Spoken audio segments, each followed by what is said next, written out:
On this week's show, we're discussing multiple cancelled projects at Xbox amongst some layoffs. Helldivers is coming to hopefully save the day on Xbox though, and EA expecting Battlefield to surpass 100 million players. All that and much, much more on this week's GamerGuild Podcast.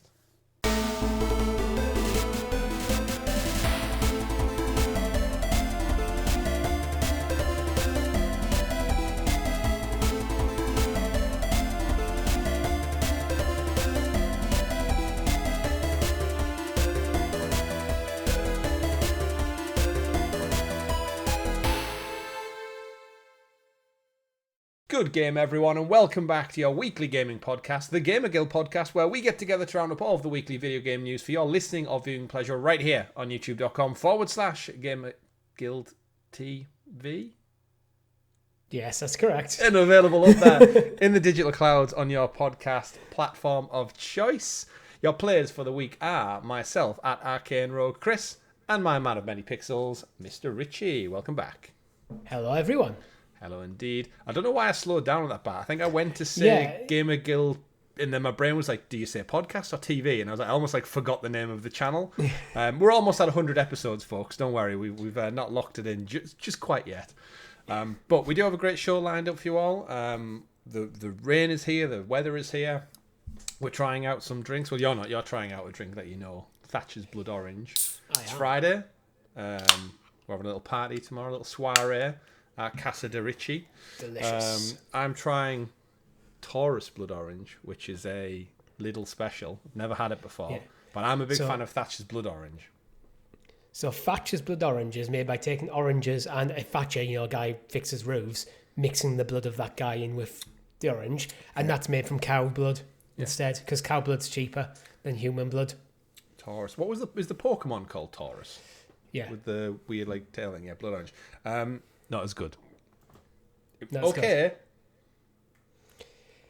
But, is it worth the price difference? Because tell me when I've finished all 4 cans, and I'll I'll give you a verdict. I'm not sure about the percentage, but it's Summer Richie. We're here. We're talking about games. Some good news, some bad news this week, but we do have a great show lined up for our viewers and listeners out there. But of course, before we get into all that, don't forget to like the video, subscribe, ring a ding ding that bell so you're kept in the loop with all the great content we do here. Like this very show, like our weekly live streams with you, the amazing community out there, and all the other stuff in between, like retro looks back, Last of Us, Clicker Cast reviews, and everything in between.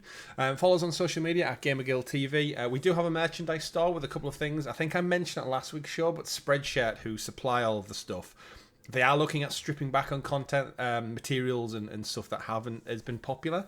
So if there is something bespoke that you're looking for, head over now, buy it, links in the description. And of course, we'll be back this week with a weekly live stream. Pokemon went up this week in light of rematch, stuff behind the scenes, scheduling, whatnot, but we'll get to it.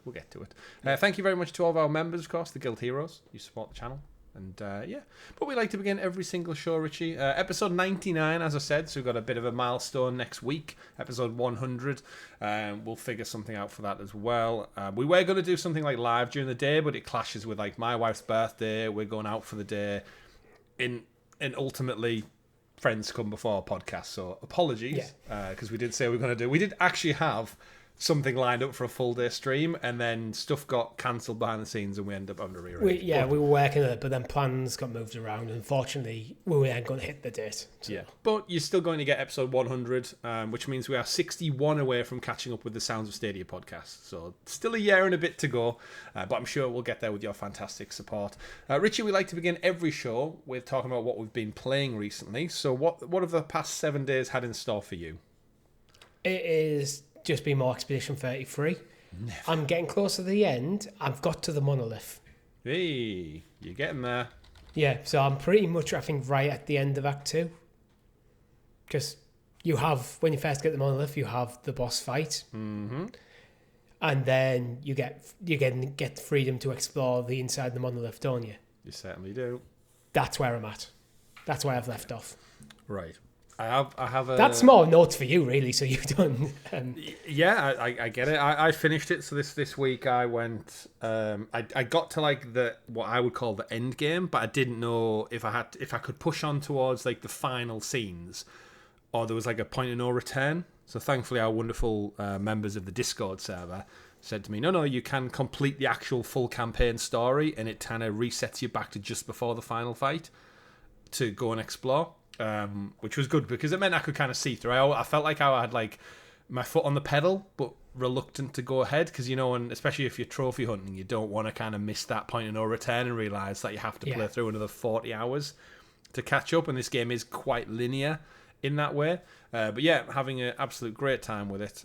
And I think as I'm finished the story now, thoroughly enjoyed it. It's cemented its status as my game of the year.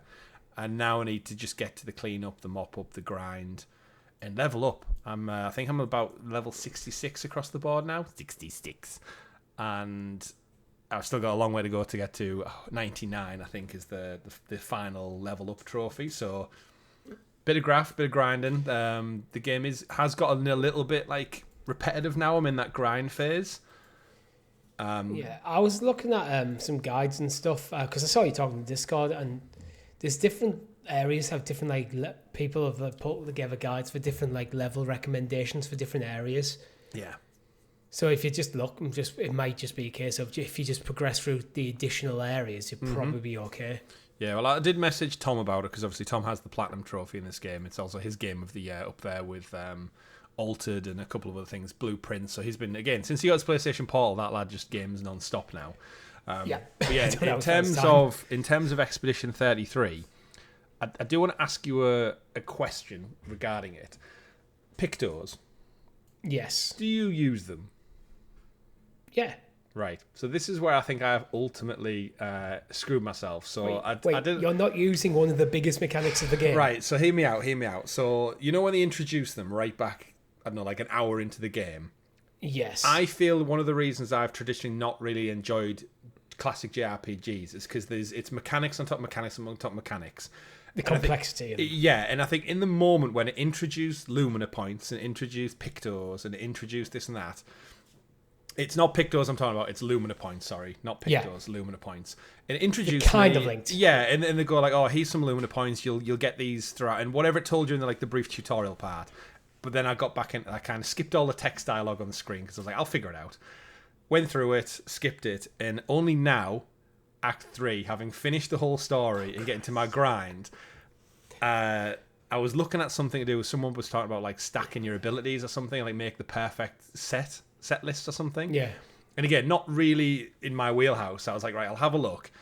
Each of my characters, I thought you added Lumina points to them. So the menu where they have like, you just add them up on each character and you just add them to the character and it builds up. I thought adding Lumina points was making me stronger in some like different stage. I didn't know you had to go in and actually like pick the Pictos and almost like link the Pictos to the characters.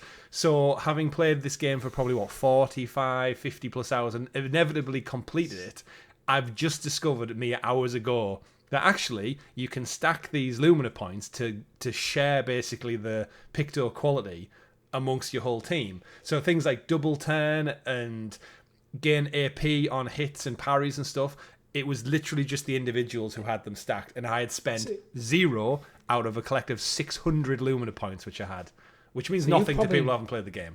You've basically been playing the game on like a higher difficulty without intending it. Seemingly, yes. So I went in and I was like, shit, like spent them all on everybody. So I'm now at this stacked point where everybody can take 2 turns back to back. Yeah. They get AP on every parry. They get AP. Like, so basically, all of a sudden, my fights have become a lot easier, weirdly enough. Yeah. Poof, idiot. Yeah. So just for anyone who hasn't played yet, basically, Pictos are equipable items. Each character can equip 3 of them. Mm-hmm. Once you've mastered a Picto by winning, I think it's 4 battles, then you can spend your Lumina points to basically get the passive effect assigned to your character. Yeah. You don't get the stats, but you get the effect, because every Picto has some stats and an effect. So you end up getting literally hundreds of Lumina points to spend on your Pictos, and Pictos can range from 1 to like 25 Lumina points to assign. Yeah, and I also learned apparently if you equip a Picto power, then after you've used it in 4 battles, anyone can use it, like share it using the Lumina points.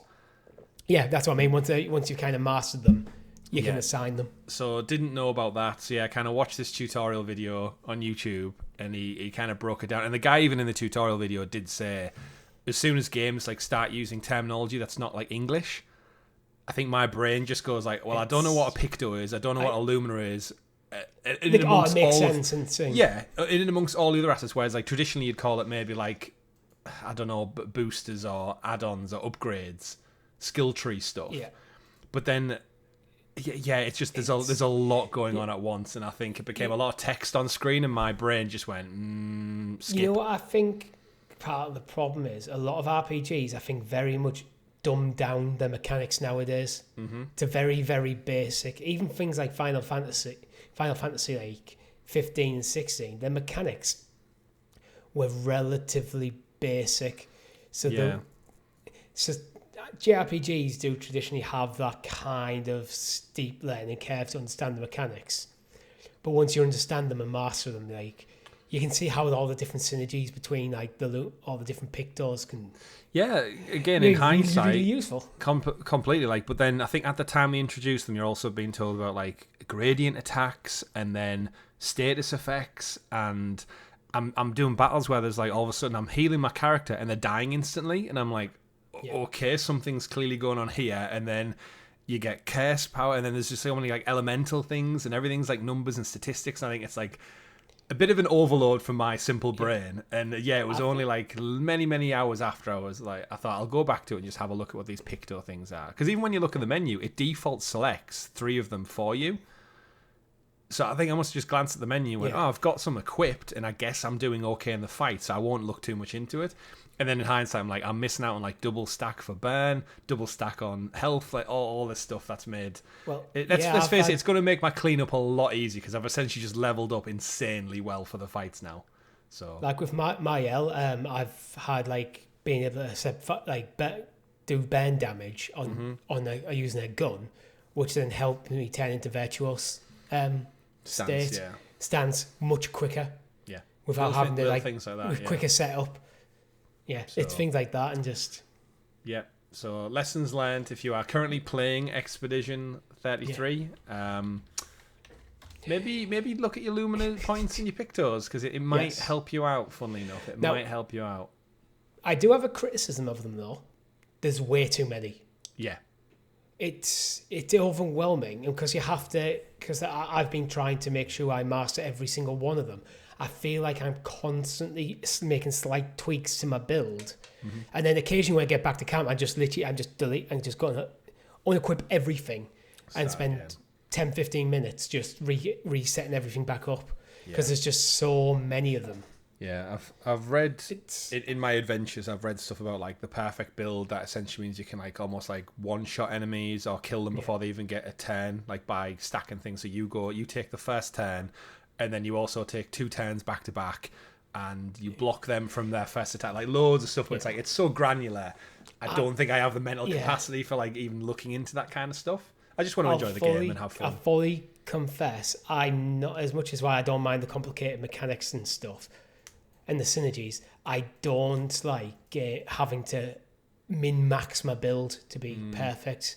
I like to have that, figure out how I want to use the character and it work. I've never been fond of games where it feels like, oh, your build is not, suddenly gets a new level and your build's no longer viable. Yeah. I actually think that's bad. I've had it before in games where I went, you know what, that's me done with this game. Because I just think it's bad game design. Takes the fun out of it a little bit. But yeah, it does. Who wants to play a spreadsheet? You want to play the game, not a spreadsheet. Exactly, absolutely. But either way, it hasn't detracted from my fun of the game. I'm on that straight shot for the platinum now, and I'm clear. It's like little things as well. I know, like, sorry folks who've not played Expedition, are you a bit bored of this chatter, but at least it's not football talk, right? Yeah, well, I hadn't even really used Monoko that much, because similar to when I play Pokemon, I kind of get my main lot, and I'm just content with them. So I wasn't playing with Monoko, I wasn't playing with Mael, I think, because I'd settled on the main 3, and then in hindsight, I've been rotating them to try and keep them all the same level. Yeah, and then in hindsight, it was a case of there's a trophy where you need to unlock all of Monoko's skills, and he gets the skills by gathering feet from the dead enemies. And at the time, I just thought it was like a funny side thing, like, oh, he likes feet, And then in hindsight, it was like every enemy type I've been killing, he would have benefited from said foot. It is a funny side thing, but until you all go, oh, actually, I want the trophies. Like, oh, now I need to go kill every single enemy type in the game, basically. Yeah, but to be fair, for my final grind, it's given me some direction because I'm following a guide of like where I need to go on the map. So I'm doing a bit of traversal. I'm finding all where these feet are. I've got quite a few already, to be fair, just in like general play. But yeah, just another string to the bow. So yes, Expedition 33, hopefully have the platinum soon because I am ready to move on to something new now. We've got Donkey Kong Bananza coming out, and I just want to get into something new. I feel like I've sunk a lot of time into this one now, so as fun as it has been. Do let us know in the comments below what you've been playing. We do like to hear from our audience. I think sometimes we don't have that chance to hear from you as much. So yes, if you're watching along on YouTube, drop a comment, let us know what you're playing, aside from Expedition 33, because we know a lot of you out there are playing it. What's next on the dock? But yeah, Richie, we, of course, can't get into the news without you introducing us to the graciously gathered GamerGuild Gazette, a.k.a. the news. The news. And as always, I have no idea where I was going with that. Hopefully to the news. The news is brought to you by our wonderful guild heroes, the fantastic members who support the channel an extra little bit further, just like you can from as little as 99 pence. The link is in the description on YouTube. You get early access to content here on the channel, stickers, badges next to your name, in our live chat, and much, much more. Unlike the dirty freeloaders who still listen along on podcast feeds. I know you're out there. Over 100 of you listen every week for free. Why not head over and become a member, even just for 1 month? Give it a try. You might just like it. Sad news week, Richie, on many fronts. Big things happening though over at Xbox. We should say, I guess, Microsoft. Our big story this week covers all sorts of goings on over at Microsoft. Kicking things off, I guess, Microsoft have made over 9,000 redundancies as their whole WAD division, which of course has a trickle-down effect to Xbox themselves, which has caused the knock-on effect of multiple things, both games and studios and staff and leadership all heading for the exit. So I guess the big story is, yes, 9,000 people unfortunately lost their jobs, so hopefully they'll find their feet and get a new job and such soon, and what works out best for them. But I think from a gaming standpoint, we've learned of Perfect Dark, the quadruple A reboot over at the Initiative studio has been cancelled. That has then also led to the studio itself, the Initiative, being shut down. We also learned that Rare's Everwild project, which has been in development for quite some time, I think 2019 it was revealed, has also been cancelled. Rare have had 10% about layoffs, but they're not. The studio's still going because, of course, Sea of Thieves is huge. ZeniMax, part of the ZeniMax Bethesda team, they've had a brand new IP of an MMORPG cancelled too. And then various leaders across all teams and divisions. It's kind of like an ongoing story that we're finding out after the fact, like people have also decided to step down or leave and other things in amongst it all. But I guess I want to start with Xbox's Xbox Game Studios chief, Matt Booty. He issued an internal statement to his employees early on this week when it all kicked off. And I'll read the quote directly. We've made the decision to stop development of Perfect Dark and Everwild, as well as wind down several unannounced projects across our portfolio. As part of this, we are closing one of our studios, The Initiative. These decisions, along with others, will change across our teams, reflect a broader effort to adjust priorities and focus resources to set up our teams for greater success within a changing industry landscape. We did not make these choices lightly, as each project and team represents years of effort, imagination, and commitment. Our overall portfolio strategy is unchanged: build games that excite our players, continue to grow our biggest franchises, and create new stories, worlds, and characters. We have more than 40 projects in active development, continued momentum on titles shipping this fall, and a strong slate heading into 2026. For those directly affected, we are working closely with HR and studio leadership to provide support, including severance, career transition assistance, and where possible, opportunities to explore roles on other teams. To everyone across our studios, thank you. Your creativity and resilience continue to define who we are. I believe in the strength of our teams and the direction we're taking on the path ahead. There's also another message from Phil Spencer, but I'll let that sink in before we get to that one. Richie, the industry continues to shrink. And much like all tech industries, layoffs, redundancies hit big. But I guess the big difference in the games industry is there's usually years and years of creativity and passion and stuff we've seen that just gets canned. It goes in the bin. And I guess, do you want to start with Perfect Dark? Seems to be the biggest one, the biggest loss from all this. Yeah, I mean, it's hard to know what state Perfect Dark was in. I think it was around about 2021. The initiative kind of was founded to work on it alongside, like, it's had a bit of a rocky development because it was with Crystal at one point, and then Well, Crystal were brought in bought Square, support. and yeah. But it's, I don't know, I just feel sorry for like 9,000. Imagine having to be the guy. Imagine being the guy to fire 9,000 people. Yeah, it's a football stadium's worth of people. Yeah. Like an actual full like League 2, League 1 football stadium's worth of people just gone.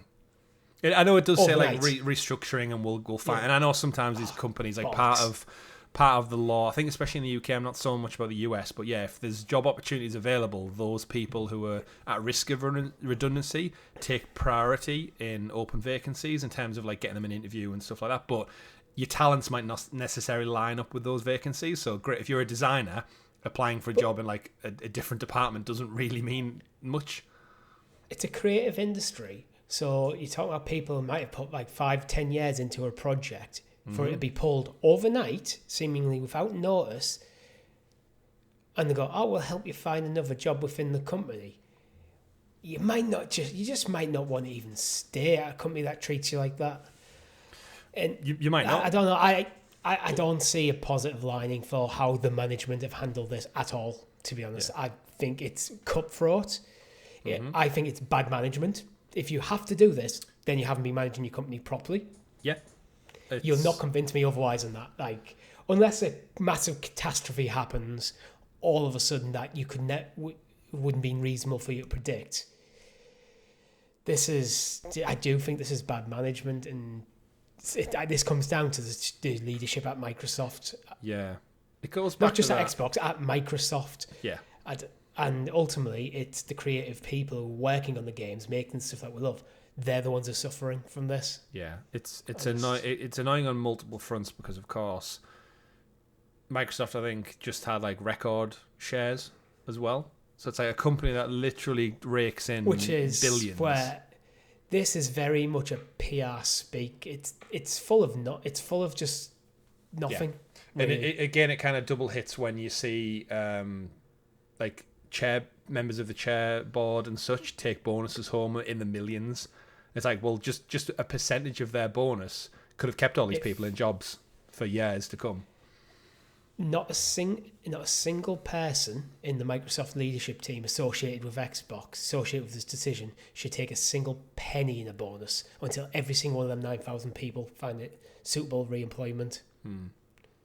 Because this is people's lives ultimately. Forget about the games. This is people's lives you're messing with, and families. And like, it's not families. Just those individuals. It's like it's their children. It's like their mortgages, their homes, their everything. And it's like, I know there's sometimes restructuring because like projects and roles literally become redundant because of like the natural evolution. Like, you don't need a script writer in the last half of the game because the script's done. They wrote it. They can't just hang around taking a wage when it's not necessarily required. But in terms of just things like the game itself, like Perfect Dark, like we saw it at the Xbox showcase, I believe, and it looked good. Like, as someone who hasn't played the original Perfect Dark, I'm aware of it. But then for it to be kind of re-showed and them talk about the initiative being a quadruple A studio, and then they brought in support from Square. Not Square, sorry. Yes, Crystal Dynamics. It was like, okay. And then they showed off the trailer that looked really frenetic, really interesting. A bit of Splinter Cell sprinkled in there. Graphics look fantastic. Really good story. And apparently, like, what we're hearing now is that just wasn't as far ahead as we might have thought in development. But that doesn't seem to have mattered, because I'm going to bring in a quote from Brenda Romero over at Romero Games. So John Romero co-founded Doom. So that's what we're talking about. We have some difficult news to share. Last night we learned that our publisher, Microsoft in this case, has cancelled funding for our game along with several other unannounced projects at the studios. This was a strategic decision made at a high level within the publisher, well above our visibility or control. We deeply wish there had been anything we could have done to prevent this outcome. This absolutely isn't a reflection of our team's work, performance, or the quality of the project itself. We hit every milestone on time, every time, consistently received high praise, and easily passed all of our internal gates. We are incredibly proud of the work being done and the talented team behind it, the best we've worked with. Then they go on to mention evaluating the next steps. But that statement saying we hit every single milestone on time, every single time we had a milestone, we're exceeding our own internal quality checks, where they're referred to as internal gates. Yeah. And yet they've got the funding pulled. The funding pulled. The funding pulled. It's like, so you doing your job, exceeding expectations, and your funding's pulled. That's not a reflect, seemingly. If this statement from Romero Games is true, it's clearly not a reflection on the game and the development at that studio. It's an interesting one, isn't it? The biggest thing for me, I guess, the initiative. It's hard to speak specifically on the studio because they've never put out a game. They were brought together in 2018 to create and produce big budget titles, and that's why we got that joke of it being quadruple A, because that's what they said. They recruited veterans of like Red Dead Redemption writers. They brought in senior producers from God of War. They picked up talent from BioWare, Naughty Dog, Respawn, Santa Monica, Blizzard, like Insomniac. So they pulled together right people. Gallagher, who was the head of it all, he worked on the 2013 Tomb Raider reboot. I think that's where the Crystal Dynamics kind of partnerships came from, of like getting them on board when they said they were going to partner with them, just bring in some expertise. And Microsoft, we know Phil Spencer back when they acquired all these studios and launched them, and they said about bringing back old IP, and then we've seen Perfect Dark. I know we've spoke back and forth about like Banjo-Kazooie and stuff. But we're at this point where, the studio, in a capitalist world and making cutbacks from Microsoft, if they blow the horn from high up and say, you need to trim the fat here, here, and here, you've got to imagine these other 40 projects that Matt Booty described, is this one either just wasn't as far along, or it's a bit like Warner Brothers was, can you just take a tax break and just write it all off because it's not been published? I mean... And then it's kind of like, you've got to... Because you do wonder about studios, right? Who just put out Doom the Dark Ages. Bethesda and not Machine. Is it id, right? Yeah. It did, yeah. Id Software, right? So they're now done. They've done Doom the Dark Ages. They seemingly probably have another project in pre-production, but by no means along. How come they don't shut down id, but they're happy to take the initiative and go, well, you haven't actually even had a chance. Like you said, even if you've hit all your internal metrics, why is that one on the chopping block and the others aren't? Especially when Microsoft just spends so much money on acquiring Call of Duty and a bunch of studios as well. It seems counterproductive, doesn't it? They say they need more games, so they have companies working on games at studios, and then they get rid of them. It's like PlayStation. Concord shit the bed, but then they close the studio down. It's like, but you need games, so surely rather than knock everything on the head and start from scratch, it seems like such a counterproductive way of working when... Are they going to be there in 5 years' time buying another studio because they need someone to make games? It's like, you had a studio and you shut it down. I think with Concord specifically, what a lot of these big corporations do is they have a lot of smaller companies. So the studio developing Concord would have been a business in its own right. Mm-hmm. So when they completely fail to make anywhere near profit, that business can go out of business without tanking the rest of the ship. Bankruptcy rules. Where id... Using that lens, I think the advantage it has is a long legacy in the gaming industry of being profitable. Mm-hmm. So they are that company, id Software, that is managed by Bethesda and then ZeniMax and then Microsoft, is quite lucrative for them, even when they don't have a project ongoing or to that we're aware of. Where something like the Initiative, it was probably expensive to assemble, because they've been poaching people from other companies, and that doesn't always necessarily work. You can have pick out the best people, put them in the room, and they come up with crap because it just didn't work. That collection of people just didn't work together well. And then they haven't produced a game, so it's just been loss. Yeah. So on their books, shutting that down, that company goes bankrupt, protects corporate Microsoft, but they haven't had a chance to prove themselves. Yeah, and again, I think one thing we always need to remember is that Xbox isn't the biggest element of Microsoft. It's a very small cog in the grander machine that is Microsoft. And obviously it makes them profit, but it also maybe doesn't make them Microsoft levels of profit.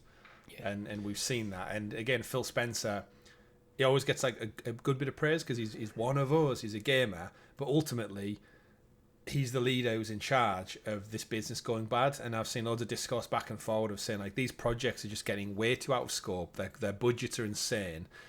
And at one point, are the reins pulled in and say, well, you know what? If it costs that damn much, then reduce. Like, don't push the graphical boundary as much. Cut back. Don't make it 80, 90 hours. Cut it back. And you know what I mean? It just seems like there needs to be a bigger focus on the balance, because Nintendo, praise to Nintendo, I don't think they've made anywhere, if any, layoffs, right? I don't ever recall us covering stories of saying Nintendo are closing studios, laying people off. They just get on with it. Their games are low budget because they're not graphically as intense, presumably. I think Nintendo's individual studios aren't as publicly facing as Microsoft are, because Microsoft have had huge acquisitions and stuff. Yeah, that is very, very visible to the public eye. Nintendo, they're all kind of hidden behind that Nintendo banner. Yeah. But so if a studio produces a bit of a flop, you probably don't even know what studio it was that made it. Yeah. You tend to with Xbox. And Xbox is still kind of linked in the console wars against PlayStation. So if they drop the quality, that gets commented on. Yeah. It's that they are in an awkward position, and because they are in fair place in terms of console sales, they're trying out other avenues with things like Game Pass. And if that isn't, as you mentioned, it's a cold-hearted capitalist world.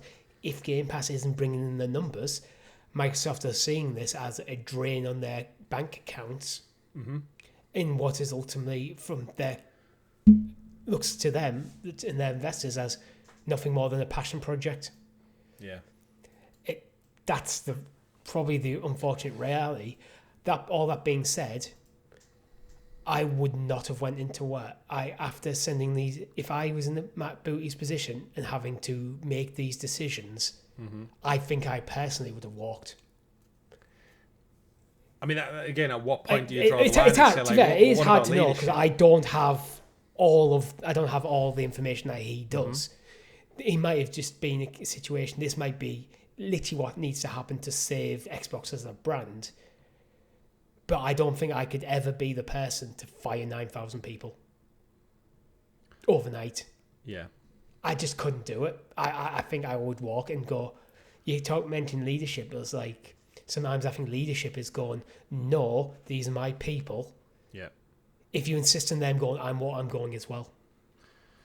Yeah, it's one of them ones. I'm fighting your case. And what if he could have stood his ground and got fired by Microsoft? Said, I'm not sacking these people. Yeah, I'm not doing it. But then does someone else replace him and then just do it anyway? Yes. So for all we know, he's maybe... Again, we'll never truly know. But imagine if Microsoft came to him and said, you need to get rid of 15,000. And he went, no, we need keep these people in these key areas. And they've reduced it to 9,000. Yeah. We just don't know. You're right. I don't mean to be a reflection on Matt Booty. I'm just saying, in his shoes, I couldn't make the decision. Even if Microsoft went, you need to get rid of 20,000. Yeah. And I managed to talk them down to 9. I still couldn't pull the trigger on 9. Yeah, but that's the responsibility you shoulder, being in a leadership position. Like I've gone through this myself with the redundancy stuff, and I've had people I know very, very well have to sit there on a Teams call and tell 30, 40, 50 people that there's a risk of redundancy coming up, and you could tell, like, as a human being, they hated every minute of it, in the tone of voice and the way they deliver the message. But ultimately, that's their job, is to pass that message down the ladder from whoever higher ups are, and whoever makes these decisions of all these companies that make millions and millions and millions of pounds and dollars. Somehow it's the people on the front line who bear the brunt of it. Even though they'll turn profit, they'll make revenue, they'll splash the cash on random things like marketing campaigns and bonuses and all this and that, but that's capitalism, right? To add another kind of bit to this, we might as well go through Phil Spencer's particular quote before we dig into the rest of the stories. Phil's message, this was out to employees as well, says, "Today we are sharing decisions that will impact colleagues across our organisation. To position gaming for enduring success and allow us to focus on strategic growth areas, we will end or decrease work in certain areas of the business and follow Microsoft's lead in removing layers of management to increase agility and effectiveness. Out of respect for those impacted today, the specifics of today's notifications and any organisational shifts will be shared by your team leaders." My point back to it, there's always a manager who has to tell that bad news down the ladder. "I recognise that these changes come at a time when we have more players, games and gaming hours than ever before." That's the sad irony of it all. "Our platform, hardware and game roadmap have never looked stronger." The more this goes on, the more it just sounds worse. Yeah. The success we're seeing currently is based on tough decisions we've made previously. We must make choices now for continued success in future years, and a key part of that strategy is the discipline to prioritise the strongest opportunities. We will protect what is thriving and concentrate effort on areas with the greatest potential, while delivering on expectations the company has had for our business. This focus approach means we can deliver exceptional games and experiences for players for generations to come. It's a bit long, sorry. "Prioritising our opportunities is essential, but that does not lessen the significance of this moment. Simply put, we would not be where we are today without the time, energy and creativity of those whose roles are impacted. These decisions are not a reflection of the talent, creativity and dedication of the people involved. Our momentum is not accidental. It is the result of years of dedicated effort from our teams. HR is working directly with impacted employees to provide severance, etc." He goes on to kind of wrap up the same as Matt Booty did.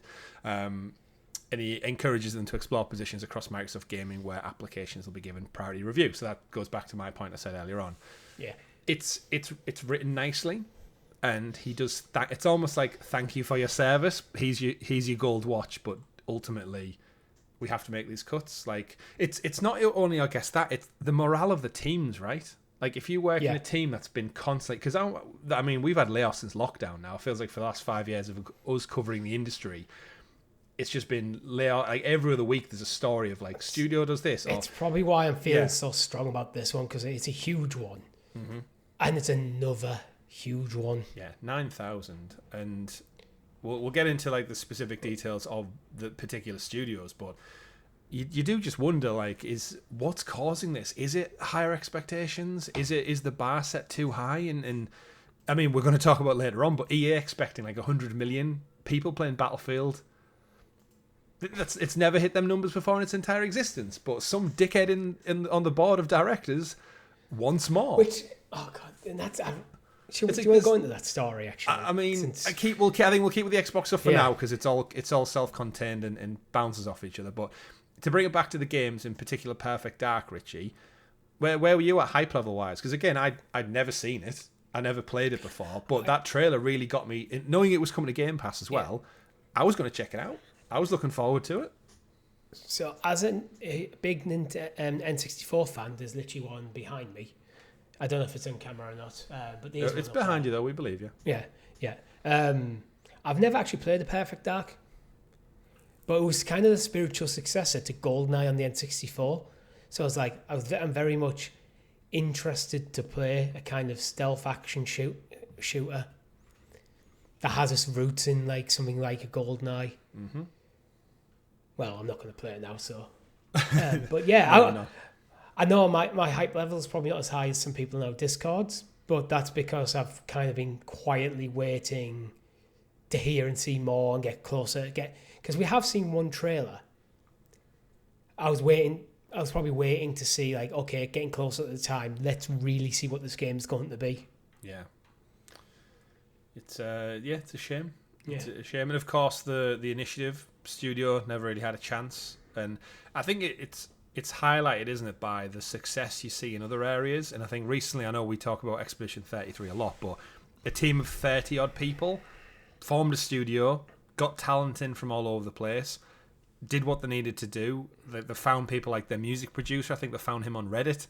Like, just put out a job posting, like, we need someone who's good at this, and they pulled devs in. Yeah. They use experience. They limited their scope and their budget, and they've got a Game of the Year winning title on their hands. And yet a studio that gets millions and millions and millions to essentially do the same thing, make a game from scratch, having never made one before, using the best tools at your disposal, can't even get it out the door and they get shuttered. And it's like, how like, does one work and the other one doesn't?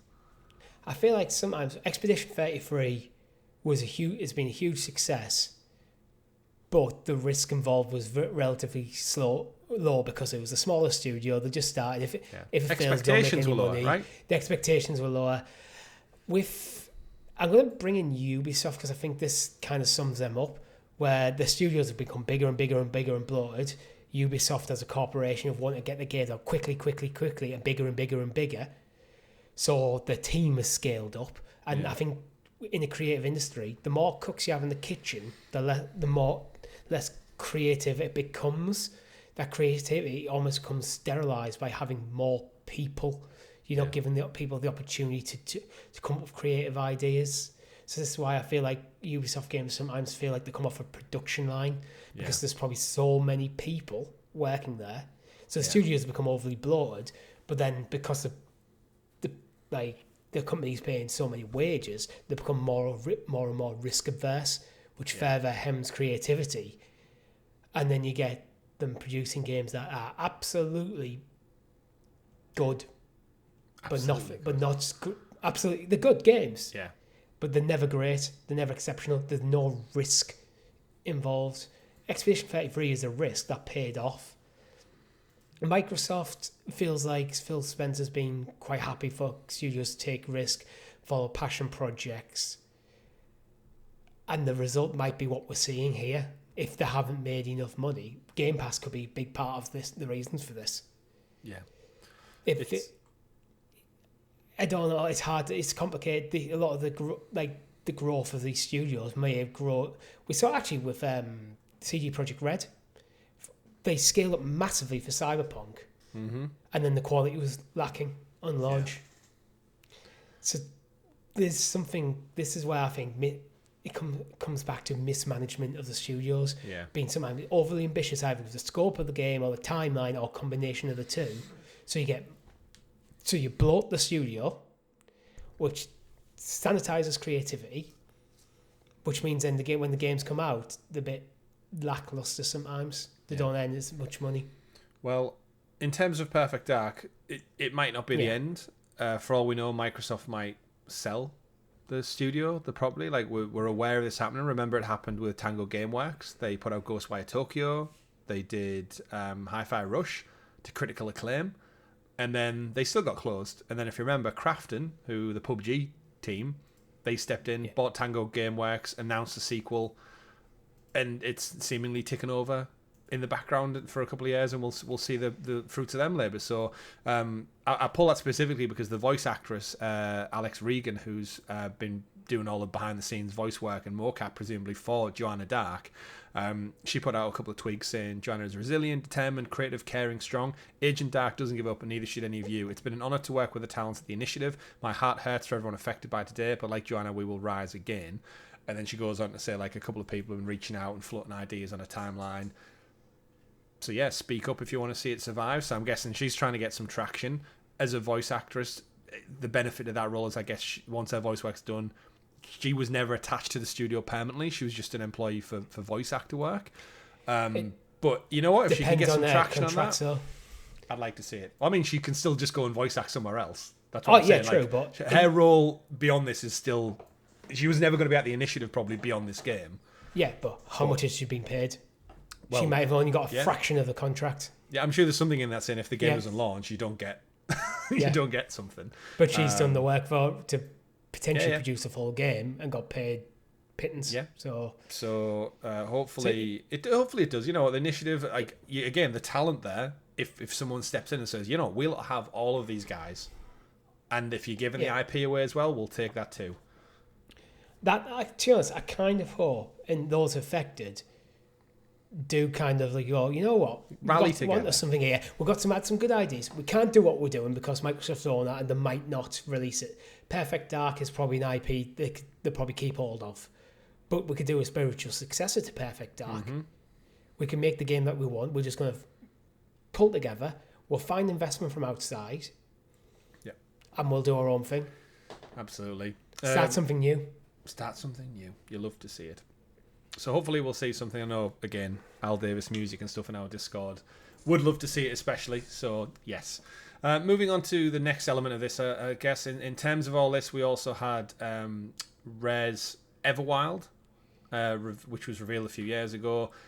That's also been cancelled, while the Sea of Thieves developers also been hit with layoffs, so they've lost approximately about 10% of their team. So yeah, in terms of job losses, so Rare's a UK studio, so we're not quite clear. It does say employees are likely to lose their jobs as part of a broader restructuring, but like I said, the laws in each country differ slightly. So and I'd like to think the UK laws protect their employees a little bit more. They don't need like what's all going on in America. They're always on about trying to be part of a union and all the benefits and severance don't quite work as much. Whereas I think in the UK we do have a bit more structure. Yeah, you can make someone redundant and there's specific statutory requirements for redundancy. But depending on what your contracts say, statutory stuff in the UK is usually kind of shit. But it does exist. Yeah, it's better than I feel like in the States they just go, you're sacked. You're sacked, yeah. Like you might get severance if you're lucky, but yeah, we'll see. A week's wage or some crap like that. Yeah. But in terms of Everwild though, Richie, another game in the tank. Yeah, I'm less surprised by this one because it's been a while. Development. 2019. I'm reading the wiki page at the moment, and the development began in 2014. We talked about this, I think, a few months ago. I think in 2019 it was basically scrapped and started again. Yeah. So this is the second attempt. After 5 years, it basically started again, and 6 years later, we haven't got a game out. Yeah. So I am less surprised if the game is still not to standard. It's been in the works for 11 years. Yeah, it was like a 3-person survival crafting game, I think, that maybe missed the boat for that genre, where we've seen a massive boom for survival crafting games with like Valheim and other things come around. But I think Rare, either that focused on Sea of Thieves, it's took that long. And like, again, art style wise, it looked again very Sea of Thieves with that like cartoonish aesthetic. Yeah. But clearly they couldn't make it work, or they didn't have the time and resources behind it to get it out. And ultimately they probably went, you know what, focus on Sea of Thieves and whatever other project you've got underway. 10% of the staff are probably the guys who are working on Everwild, for the most part. Yeah. Hopefully they'll find jobs within Rare still. Like, you might be laid off, but if Rare turn around and go, well, Sea of Thieves could do with 10 more designers or 10 more writers or whatever, like, there might be a good opportunity to save them there. But again, it's a good looking game. Just a shame it became vaporware to a point where it was up for cancellation. You do wonder at these studios, if you've survived the chopping block this time, it must leave a bad taste in your mouth of thinking like, well, what if we take another 2 years? Like Senua Saga people, Ninja Theory, like they must be bricking it right now, because that game didn't do great, didn't sell great, and they take ages. True. I think something like Everwild, where it was I think after it got rebooted, it was slated to come out in 2023. Then it got pushed back to 2024. We're now into the second half of 2025. The game's now out. Mm-hmm. I feel like you must know your head's on a chopping block with something like that. When you've had several delays in, I mean, it depends. If everything's been all hunky-dory, Matt Booty, Phil Spencer's talked to them on the phone a few weeks ago. Yeah, everything's fine. Yeah. You're back on track. You're on hitting your deadlines with a new target. Then this week's call was, okay, the game's scrapped. Sack 10% of your workforce. Yeah.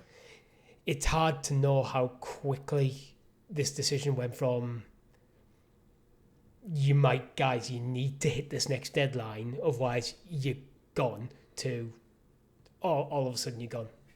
It's hard to know without them understanding them inner workings between like the different part of the leadership structures. Yeah, and to keep this ball rolling, or this wheel turning, I guess, we might as well focus our attention next on 1010. As part of the layoffs, they've apparently lost 50% of this entire staff. So this is a company that haven't put out a title since Forza Motorsport. I think it was 8, but I think they rebranded it as just Forza Motorsport.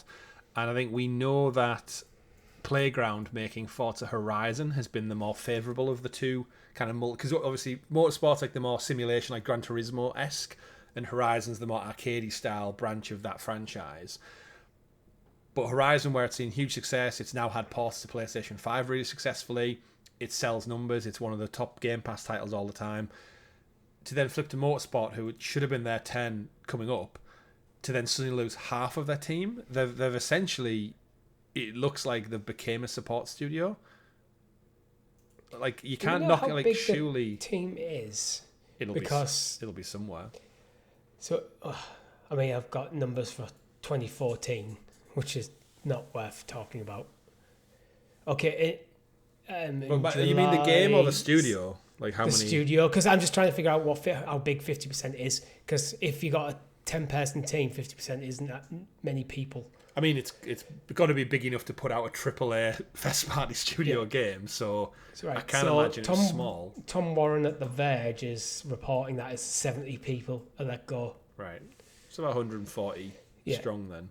So not the biggest of teams, but no. But these guys have been around since the Xbox was launched. Like, they're talking like a 20-year-old team here. All of a sudden, just gets halved. 24 years old, as a team. For context, Forza Motorsport was released in 2023. Forza Horizon 5 was 2021. So if you're doing a 2-year cadence, alternating between Horizon and Motorsport, there should be probably Horizon coming this year, and in 2 years' time a Motorsport. I don't know. Maybe it's just is a case of the team is a bit too big, or maybe they've changed the plans with Forza and Motorsport, and maybe they're just going to continue supporting. Like, is Horizon just the big fish now? And ironically, it's surpassed Motorsport, because, like, let's face it, Gran Turismo's sales have been diminishing returns as well, but. It has actually been confirmed that Motorsports had been it was also reported that development on Forza Motorsport series had been cancelled, and Turn 10 would continue working on Forza Horizon series alongside Playground. I will just find who. That's from Dexterra. That's Jessica Philby at Dexterra. Because Playground Games are also doing the Fable reboot, right? So Playground get to dabble in Forza Horizon and go and make a reboot of Fable. And then seemingly, I guess those two projects require more work, and 10 are just getting turned into a support studio.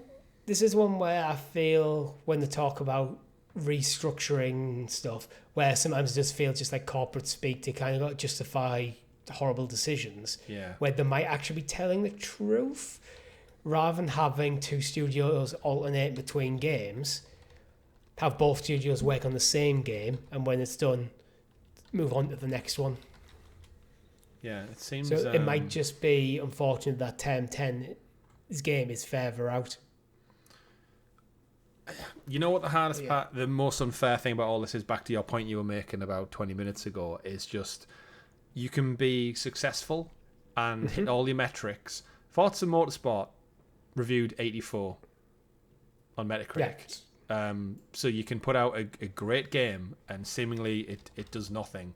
Motorsport 7, Metacritic 86. Great game by all means. Motorsport 6, Metacritic reviews 87. It's like, I'll just keep going back. Motorsport 5, Metacritic reviews 79. Like, they have not put out a game that's... The issue with Metacritic reviews is, doesn't necessarily translate to sales. Oh, well, exactly. That's the problem, though. Motorsport 4 back on the 360, 91. Universal acclaim. So even as a studio, like you said, where you hit all your targets, all your internal goals, your graphic fidelity, your timeline, I don't recall Motorsport ever been like really delayed for any major reasons, and yet you've lost half your team. Even though you've done what you've been told, you've done the projects you've been told to work on, you've hit your dates, and just for whatever reason, like you said, goodbye, half of you. Yeah. Back to the other one, you'd imagine a lot of these guys can find work at Playground helping with Horizon. That would be ironic if Playground hides all 70 members of staff. I mean, it's surely like they're familiar with the Forza engine that they use. Like, they both collaborate on the same internal engine to make these racing games. So if you're looking for talent, there's got to be people at Playground who go, we could do with 5 extra hands on this or 10 extra hands on this to get it out quicker. And you're about to lay off 10, 30, 40, 50 people who literally make our mirrored game to this franchise. It baffles. It honestly baffles. But this is where in 5 years' time we're talking about Microsoft turning into a support studio made by a bunch of XM10 devs to finish them for the next Forza Motorsport game. Or so you end up paying more money because by outsourcing. Like you said, imagine if these hundreds of people could get together and somehow form like a super studio out of all this talent, like from the ashes of it all. Yeah. Like we just get, I don't know, a big guy at Rockstar who's like a multimillionaire just goes, you know what? Now's the time. Launch GTA 6, pull all these people in, do something. Like there must be people with money out there who could hire a big chunk of these. Imagine if PlayStation, if you're PlayStation right now or Nintendo, do some headhunting. There's talent literally to pick up for your own teams right now, right? Like the vultures hanging around a rotting carcass, they could just swoop in and go, we need a game designer, we need a writer, we need an Unreal Engine specialist, bring you in. You already live in San Francisco probably, or Santa Monica. You know what? It's almost a shame that Codemasters laid off some people back in May. Yeah. Just that could have been a perfect fit. Well, we covered, what was it, Colin McRae Rally or something? Yeah, it moved that over was part to of the layoffs, yeah. Yeah. But, you mentioned it earlier on, the Doom co-creator as well. He had funding pulled from his game. Now, we didn't know anything about this one. But yeah, this is the guy who made Doom. He's been working on a project himself, kind of like a spun-up new studio. He said it was going to be AAA, first person, using Unreal Engine as its core technology. He put out a tweet at Romero Games over on or Blue Sky, whatever you would call that, saying that, funding has essentially been pulled. The publishers cancelled their funding, along with other projects at the studio. It was a decision made at high level with the publisher, well above our visibility or control, and they wished there was something they could have done to prevent it. So hopefully something like that is far along enough that they can go ship it to other publishers and try and get backing. You would imagine they'll have fail-safe plans of that. It's like you don't have 2, 3, 4 years of work and then just go, we've got nothing now. I'd imagine they'll be fighting not to just bin it all and try and find funding from somewhere else.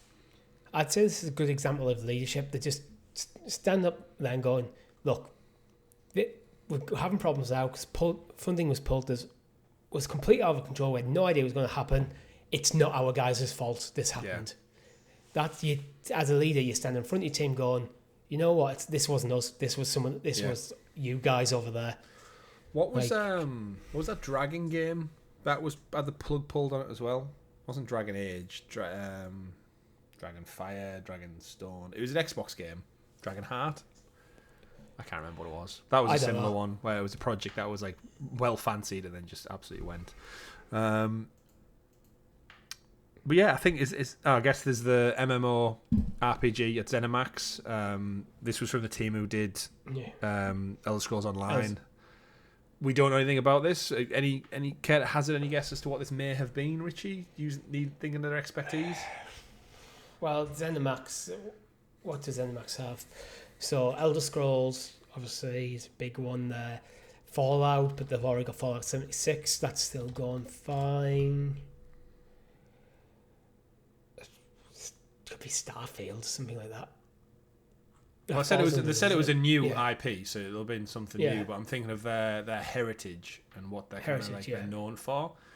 I only know them from Elder Scrolls Online, so I really don't know what it could be if it's a new IP. It was probably just to try and get something that wasn't attached to the Elder Scrolls brand, I think. Yeah. To be fair, with Elder Scrolls Online, it was a bit naff on launch. It didn't do well initially, but it really did find its audience, and it is still going strong to this day. So it feels like that this game would have been in good hands. They probably had learned the lessons from Elder Scrolls Online and now know what to do. It goes back to your point, though, doesn't it? And Phil Spencer's statement and Matt Booty's statement of we're going to double down and focus on opportunity and re-cementing. It's kind of saying franchises. we know what works. Yeah, it's been safe. Is that not pop culture in general? Like Marvel is struggling with it now, and seemingly Disney is struggling with it, where it's just like people want nostalgia, but they ask for something new, but then they don't go and support it. I think Pixar just had a new movie out, Elio, I believe it's called, tanked at the box office. It's like, because it's not a Toy Story 5, it's not a sequel to Inside Out or The Incredibles. It's almost like... But did they have the same marketing push as, say, Toy Story? I don't really... I've never heard of it. It probably won't. But then this comes back to leadership decisions. If you're not going to market something, are you surprised when no one knows what it's about? Like, you need it to go viral and really like capture the zeitgeist of the moment. But I think one of the biggest problems with gaming is understanding how to sell your game in a way that makes it not look generic as hell. Just a lot of games do come across. We've watched loads of trailers, both live and covered them on shows, and sometimes I'm watching a trailer and going, this looks like 18 other games I've seen in the last hour. Yeah, we have it at showcases all the time, don't we, where we're like, yeah, you do, it looks the same. It's part of marketing is you need to design a game that is unique and interesting, and marketing comes down to how do you show that the elements that make that game unique off. Yeah, it's not easy. But it's not. This is where I think Claire Obscure Expedition 33 worked, because they really nailed that. They showed off what made the game unique and interesting. And actually, oddly enough, they showed off not the things that makes it unique. Yeah. They showed off things like the Persona style UI, the kind of French setting of the game, the turn-based RPG mechanics, and like a deep, rich story. And they kind of go, yeah, do you want a deep, rich story set in France with turn-based gameplay? But we've got also a little bit of Soulsborne stuff in there with your parries and your dodges. So it's not just just clicking menu. So there's some actual real-time action involved. And then people got their hands on like, this is actually really good. Yeah. It's such a... And again, it's the industry it's in. It is so like risk-rewards. Like you just never know. The more money you got sunk, the less risk averse you become. Yeah, you really just... The more risk averse you become. And then sometimes the risks that being that strategy doesn't pay off. Yeah. So again, hearts go out to all of the people affected and their families, and hopefully you will find your feet somewhere. But for now, we look at cancelled projects, and they did say there's 40 projects in the works, and it's such a step on a rake moment because I feel like Xbox have had such a good year as well. We've got new hardware coming in the terms of the ROG Ally. We've got Game Pass firing on all cylinders. We've got games that are going to be in Game of the Year conversations with the likes of like South of Midnight and stuff, and other big ones coming out. Indiana Jones I know did really well, and yeah, just step on a rake. But thankfully, Richie, moving on to our next story, is they can put that rake to a side slightly because the day after we got some great news, and that is the news that Helldivers 2 is officially releasing on Xbox this August 26th. It was announced as part of like a blog post. It's coming to Series X and S with cross progression as well. Not cross progression, sorry, cross play. They haven't said specifics about cross progression yet. The game is up for pre-order right now at £34.99 or $39.99, and yeah, you can join the fight to become a Helldiver alongside your PS5 and PC brethren. And I guess we need to tackle this from many angles. The first one being, holy shit, PlayStation are publishing a game on Xbox without being forced to.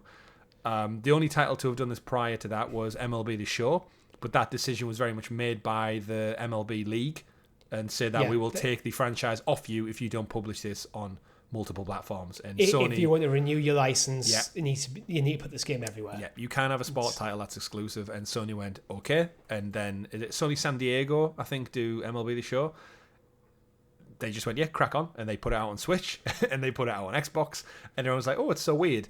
And it even has the PlayStation Studios, but the fact Helldivers, which is a Sony-owned IP, it not made by a Sony studio, it not only did it come to PC day and date, we just talk about like that risk reward. This had huge success. It's one of the biggest games of the last couple of years, and to see them publish it on Xbox, it did make me... I think someone put it out on Discord yesterday, and it made me kind of like do a double take and go, no, what? No. And I was like, oh shit, it's real. Like I've just watched the actual trailer. It's real. Great news. And we're going to stream Arrowhead it, and... Yeah.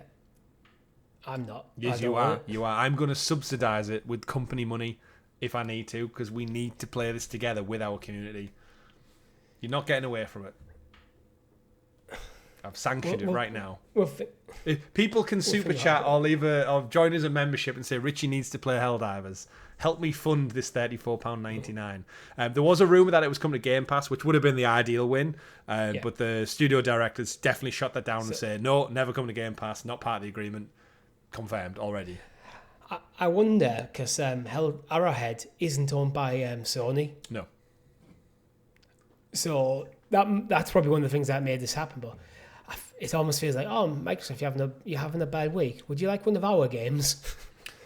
Yeah, and I mean, to be fair, the amount of Xbox titles that have been published on PlayStation this last year alone, we've got Hellblade 2 coming, we've got, ironically enough, Gears of War Reloaded launches the same day as this. Yeah. So you got that bit of irony in there as well.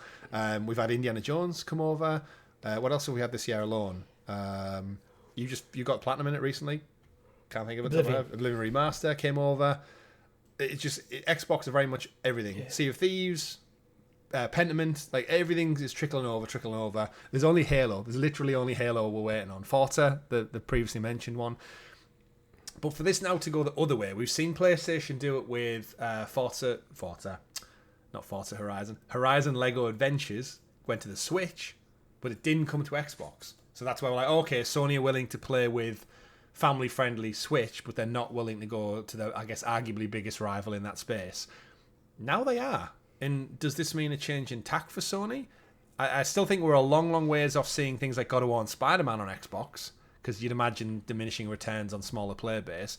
But for Helldivers, which will thrive off more players, I think this is a great shout. While the game's still got legs, and it's still only, a year and a half old, I think now is the time to bring in however many million Xbox players they are.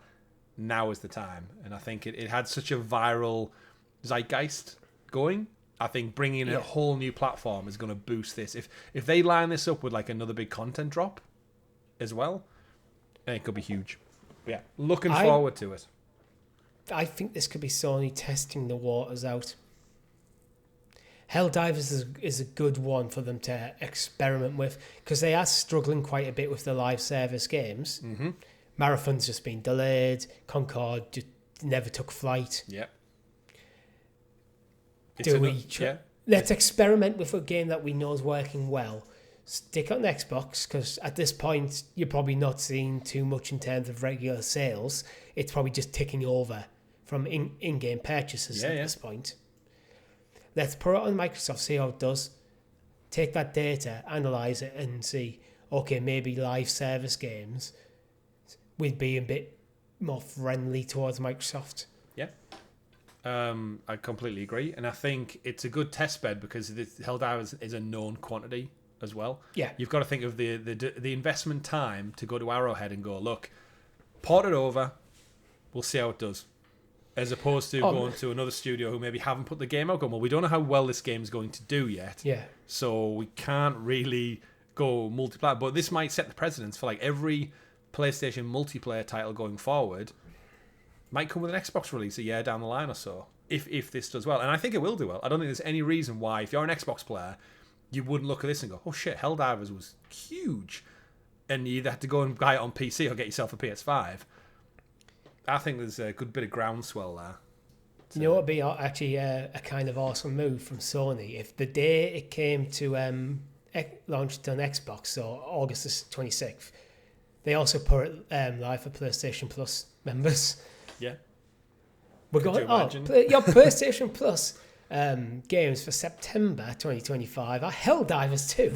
I mean, they did have in the trailer, at the end it says, available now on PS5 and PC. So it's like, if you want to play it, you don't have to wait till August. August isn't that far away. It's next month, which means this has probably been in development for a good half a year, would you say? Minimum, probably, to port it? It depends.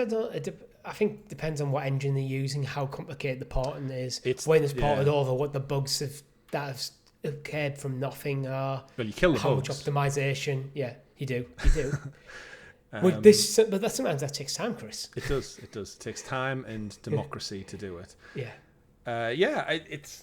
I'd be interested to see what the negotiations were like. Like, was this Xbox and PlayStation were like, well, if you can give us Gears of War, we'll give you your free pick of one of these. And they went, we want Helldivers. Like, I'd be really curious to be a bug on the wall, and just to see what that was.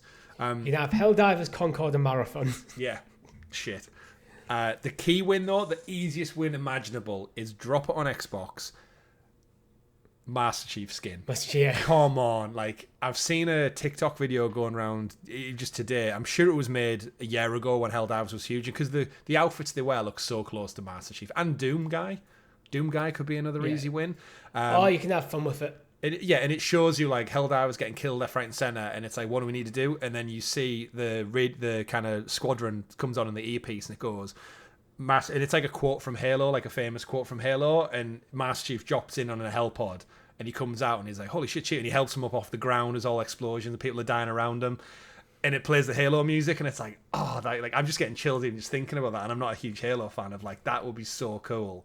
And I remember we said it, and I said it when it launched initially, is like, Helldivers, they got the Hellgast as a skin in there, which like just make a planet. Like, let me go shoot and kill Hellgast people is a spin-off. And I think I also theorized Star Wars.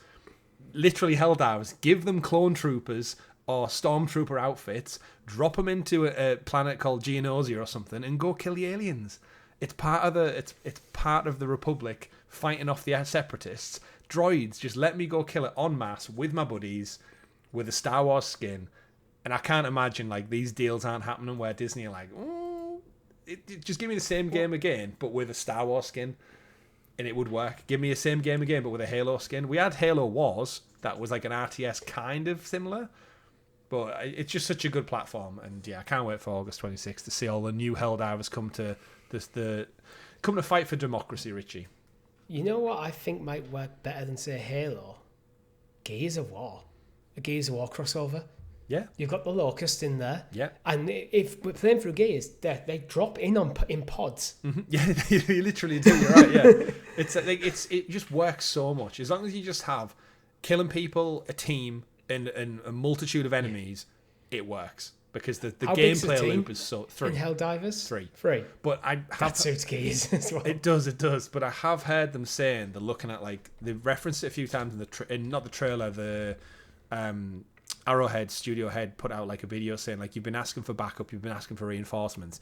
I do think one of the next steps for this game is to increase the team size, so you can go in with a squad of 5, a squad of 6, or upwards. Add in some new maps and new skirmishes that can have bigger parties. I mean, the maps probably could cope with it just by default, because you just increase the amount of enemies to kind of balance it out a little bit. But maybe stick some raids in, so a couple of teams drop into one map to fight like a raid boss. But the gameplay loop's so fun, it just works anywhere. So yeah, Helldivers coming to Xbox August 26th was not on my bingo card for this year.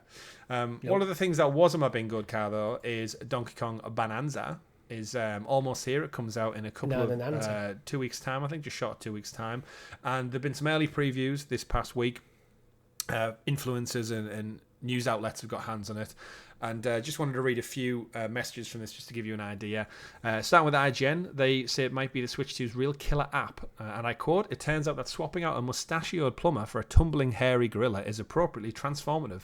Even in just 2 hours of gameplay, I was absolutely enamored with Donkey Kong's personality, his sheer sense of strength and power, just juxtaposed with his surprisingly speedy movement and the satisfying destructibility of everything around him. As far as first impressions go, this is everything a 3D Donkey Kong game should be."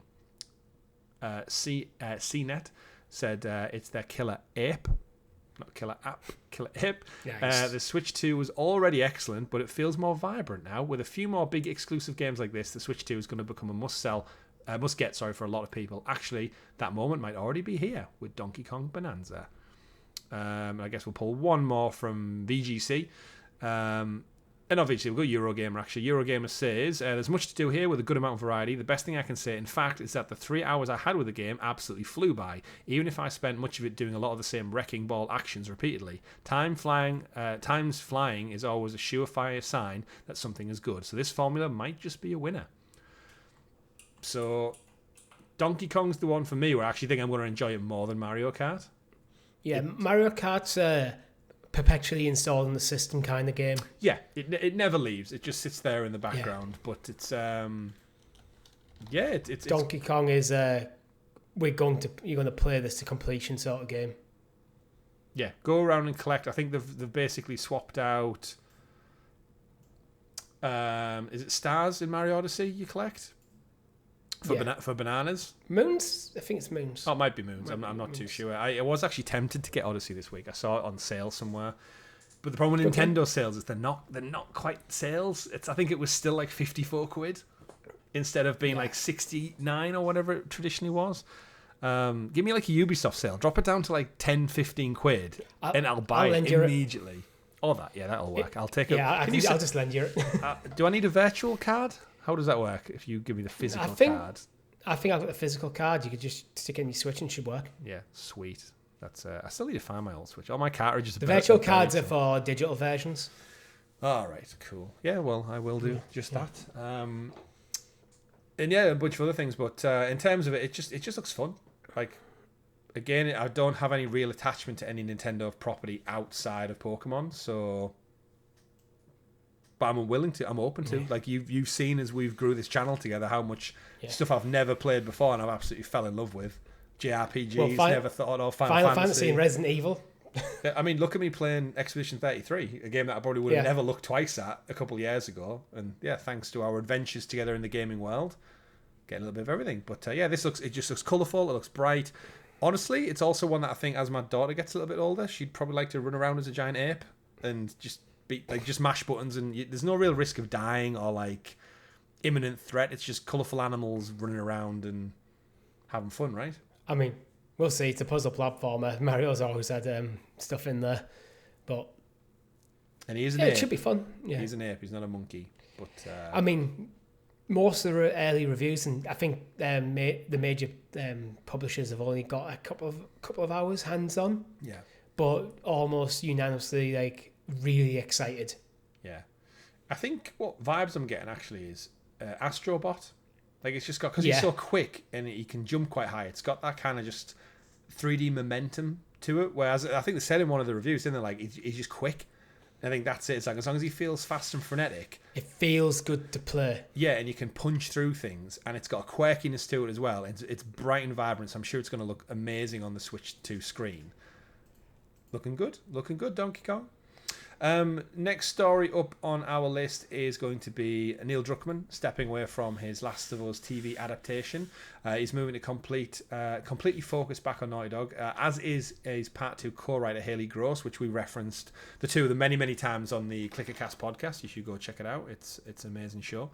And me and Richie round up the news from The Last of Us. But more importantly, he put out a tweet basically saying that he's refocusing his attention back to the world of Naughty Dog, and I'll read directly from said quote if my Instagram page will load up properly. Where's it at? I've lost it. I've lost the quote. Either way, he's going back. In his own statement, I could have asked for a more generous credit. Now I've missed it. I've lost it completely. Co-creating the show has been a highlight of my career. It's been an honour to work alongside Craig Mazin to executive produce, direct and write on the last two seasons. Deeply thankful and thoughtful approach and dedication to the talented cast and crew who took to adapting the first Last of Us game, as well as the ongoing adaptation of Part 2 for TV. In the statement, he goes on to basically say he's going to step back and go back to meaningful work. Now, I follow a couple of Last of Us pages, and they've been back and forth over the series. But in terms of this, I've seen some people go like really volatile with it and go, oh, he's clearly jumping ship before season 3. They can't mess it up anymore on this. And I think I replied to one of them and just said, or it could be the reality that Naughty Dog haven't put out a game since 2020, like a new title. His ultimate job is the head of the studio, Naughty Dog, to make games. And maybe in terms of his time and resources, he needs to get back to working on Intergalactic and other IP, because it's taken a while. He might have made the decision to work on the TV show because the main focus for Naughty Dog was factions. Yeah. So with it being less narrative driven, he would be less hands-on on that particular project, while Intergalactic was just bubbling away in the background. Yeah. But now that's ramping up in its production. Yeah. It's probably might have even ramped up into production earlier because of the cancellation of factions. Suddenly he hasn't managed to get all 3 seasons done, and before he gets too deep into season 3 and starts feeling like completely overwhelmed by managing 2 huge projects. Yeah, and it's that part as well. It's like when we've covered it, the show, and we've went in depth of like the official podcast and the interviews and such. I've seen people say like, "Oh, he's clearly doesn't get along with Craig," and I'm like, no. If you listen to them interviews, they're like best mates. Like they understand the material. They're very respectful of each other's work. They've worked cohesively for 2 years now on 2 huge productions. They're still going to work together, them too. Yeah, I think they will as well. I think they'll be back in some capacity. I think Craig will help with a game at some point because he's clearly a gamer himself. But I just think people just looking for issues, and it's just like there isn't always. It could just be HBO as well saying for season 3 we don't have a budget to pay 3 years to do the one job one of us could do. So one of us has to go, and Neil's like, well, actually, I already have a job at Naughty Dog. I should probably. I need to get back to my day job. This has been fun, guys. Yeah. And it's that reality to produce this. Remember, for season 2, they went up to was it Canada to shoot a lot of the scenes. So that's like Neil traveling to another country, not being at the Naughty Dog studios. I'd imagine his time and his focus has been definitively split between writing scripts and working on a game. As similar as they are, they're still very different entities. And it just must be draining. He also has a family and stuff as well. So it's like maybe get home, see your family and your colleagues. And let's get back into Galactic, or let's get another freaking Uncharted out, or Last of Us Part 3, whatever this may look like. I think people are just getting too wrapped up in it. Quite frankly, I think between you and me, Season 3 is almost self-written by the nature of how they structured Season 2. They know probably... I think Craig actually said when Season 3 got greenlit, he said, we've wrote this as a complete story to go through, and maybe it just doesn't need as many eyes on it because it's already ticking over. A big part of his job's done. He's got now a long-standing workmanship with Craig Mazin. Mm-hmm. Maybe he feels it's in good hands. He doesn't need to be over the top of it as much. Yeah. Or if you want to believe it, maybe he just had a massive crush on Pedro Pascal, and now he's gone. He doesn't need to hang around. I mean, who doesn't? Who doesn't? Exactly. But final quick stories of the week. We mentioned at the top of the show, EA have reportedly expected Battlefield 6, the new one, reportedly expected. I feel sorry for the team because this is like literally 3 times anything Battlefield's ever achieved. Yeah, they expect 100 million players, which is more than the series has ever accomplished. This comes from Ars Technica, which explored the game's many ambitions. And obviously Battlefield has never achieved those numbers before. But 2042, the last entry, only got 22 million. So I don't know where they're finding these extra 78 from, Richie, to pull it back. Even Call of Duty Warzone, I think, initially took a good year to get it. I mean, Warzone, Fortnite, for example, has passed the 200 million mark. So the players are out there, but remember Battlefield's Battle Royale Firestorm? That did, like, nothing? And I just think Battlefield's like a downward spiral, but for some reason, EA, again, goes back to the Xbox story, is just dipshit members of the board who go, oh, we made money, we want more money. Battlefield's a big franchise. Crunch your numbers together, guys, and we expect triple the output. And they go, what? I'm just looking at a Screen Rant article from 2014 that lists like the top 15 Call of Duty sales figures, and so number 5 was Vanguard with 30 million copies. 4, Black Ops Cold War, 30 million copies. Modern Warfare 2019, 30 million copies. Modern Warfare 3, 30 million copies. Black Ops, 31 million copies. That's in 2010. So in 2014, the highest selling Call of Duty only hit 31 million copies. EA is now expecting Battlefield to reach 100 million. And then they'll do layoffs and studio closures. You know what? I don't really have much to say here. It's just stupid numbers. The only way this will be successful, and I think it could actually achieve it if it does this, is go free to play. I don't think you get 100 million free to play. Eventually.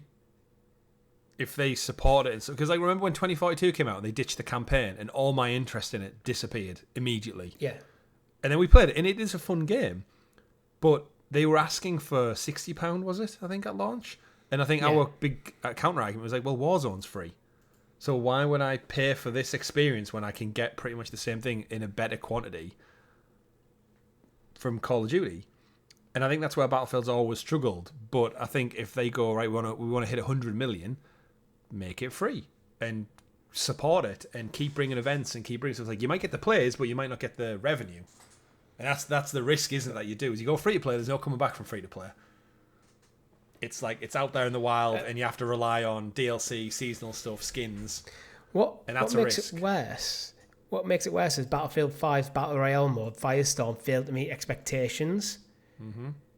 Yet EA expect another attempt at a Battle Royale style for Battlefield will make the 100 million. So you've already tried and failed. So now you're setting a complete...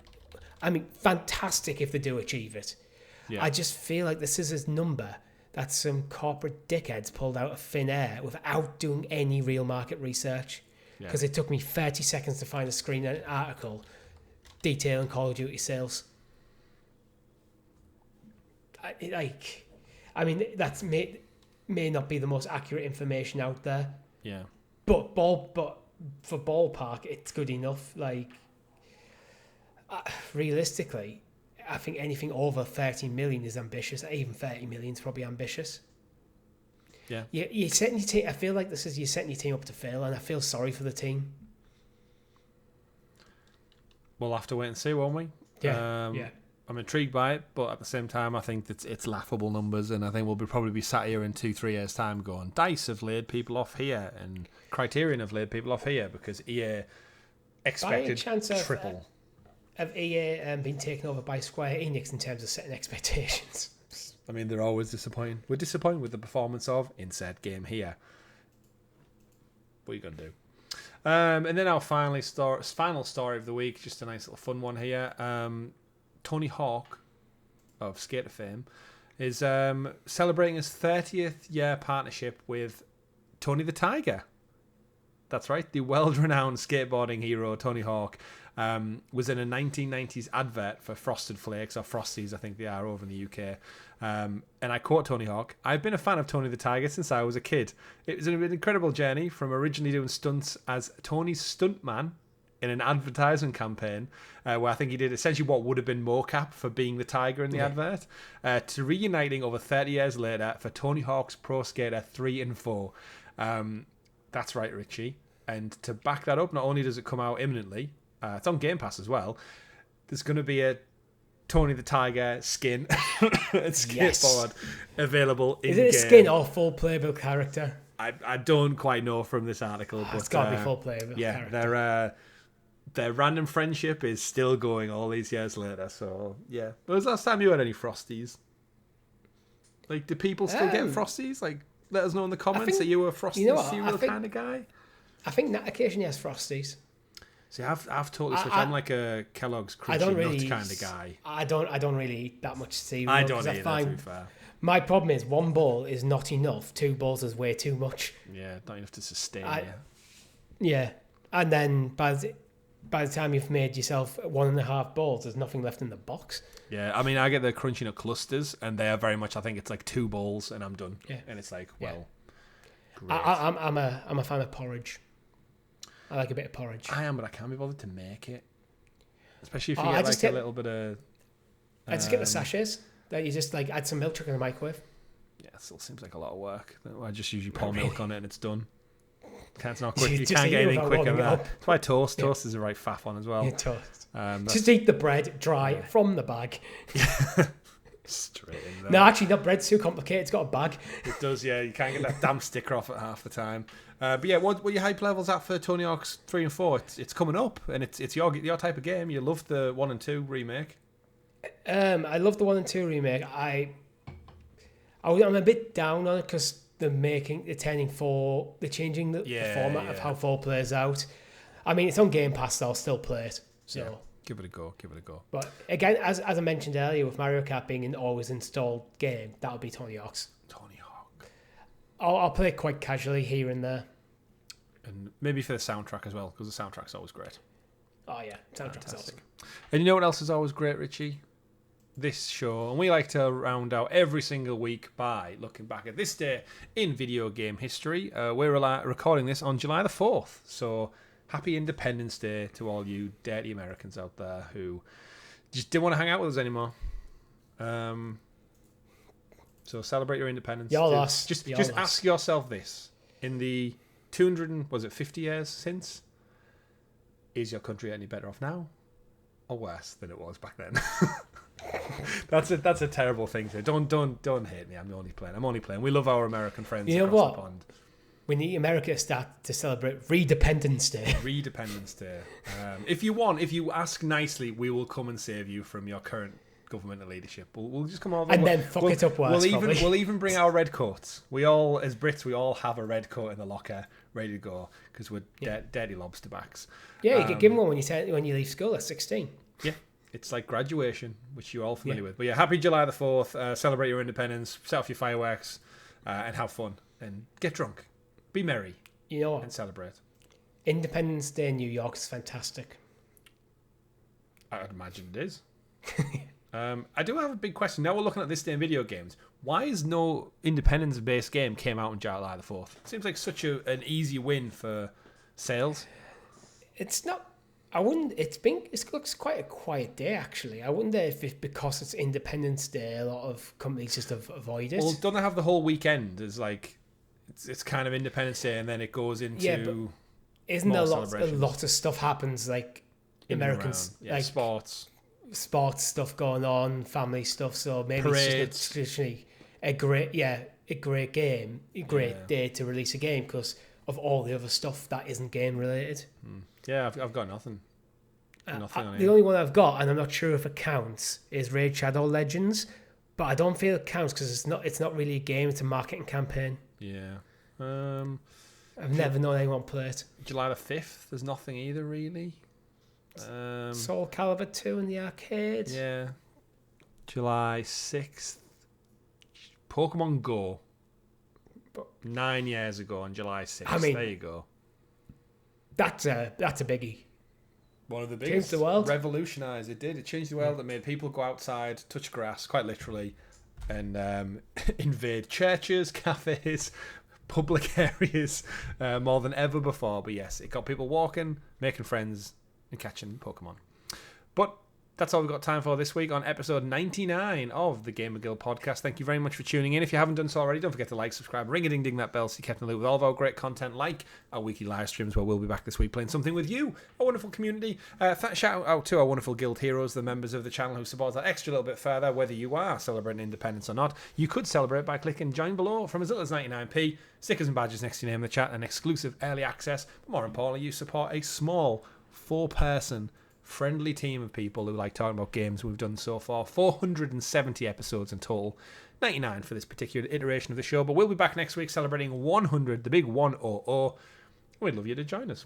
My name's been Chris, and I've been Richie, and remember folks, play wherever makes you the happiest. Goodbye. Bye.